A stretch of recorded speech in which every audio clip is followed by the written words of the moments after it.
আজকে আমি এসেছিলাম মাঠে। এই যে দেখতে পাচ্ছ এদিকে জমি রয়েছে বিভিন্ন, এদিকে এখন ধানের চাষ চলছে। তো এই আজকে মাঠে আসার সময় একটা জিনিস লক্ষ্য করলাম।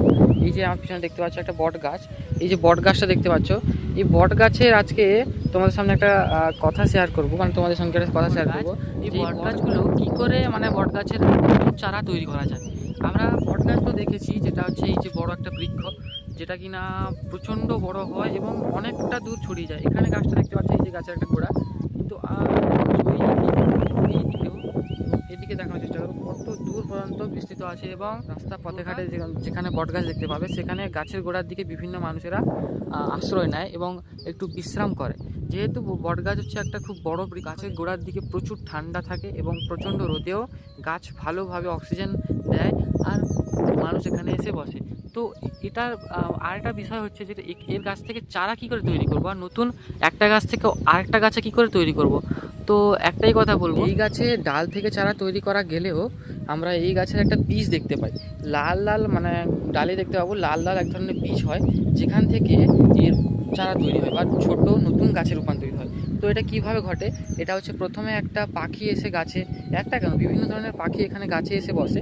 তো গাছটায় যখন পাখিগুলো বসে ওই লাল ফলগুলো খায়, ওই ফলের মধ্যে বীজ থাকে। ওই বীজ যখন মানে ফলটা খেয়ে নেয়, বীজটা মুখে নিয়ে বা কোথাও বীজটাও যদি খেয়ে ফেলে, তাহলে যখন তারা কোনো জায়গায় পটি করে বা সেটা মল ত্যাগ করে, তখন সেখানে গিয়ে গাছটা অঙ্কুরিত হয়ে গাছে রূপান্তরিত হয়, বীজটা অঙ্কুরিত হয়ে গাছে রূপান্তরিত হয়। তো এইভাবে গাছের পলিনেশন ঘটে বা নতুন গাছে রূপান্তরিত হয়। গাছ ফুল মানে ফলটাকে পাখিরা অজান্তেই খেয়ে ফেলে এবং অন্য জায়গায় গিয়ে এরা গাছে রূপান্তরিত করে ফেলে। তো এইভাবে পাখিরাও এই গাছের পলিনেশন, এই যে লাল লাল বীজ, আমি একটু জুম করে দেখানোর চেষ্টা করবো, লাল লাল বীজ রয়েছে গাছে, এখানেও একটা রয়েছে। এই যে বীজগুলো, এইখানেই ফলগুলো হয়, এই ফলের মধ্যে বীজ থাকে।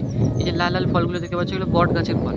বট গাছটা যে দেখতে পাচ্ছ, এই যে এত দূর বিস্তৃত রয়েছে, অনেক বড় গাছটা রয়েছে। এই গাছে বিভিন্ন ধরনের পাখিরা এসে বসে এবং পাখিরা এসে যখন বসে তখন এই ফলগুলোকে খেয়ে নেয় আর বীজগুলোকে বিভিন্ন জায়গায় মলের সাহায্যে পলিনেশন ঘটিয়ে দেয়। তো এইভাবেই নতুন গাছে রূপান্তরিত হয়। আমরা চাইলে আমরাও ফলটাকে যদি মাটিতে ফেলি, মাটি থেকে বীজে অঙ্কুরিত করে নতুন গাছে রূপান্তরিত করতে পারবো। তো এটাই ছিল আজকে বলার, বট গাছকে এইভাবেই আমরা নতুন গাছে রূপান্তরিত করতে পারবো।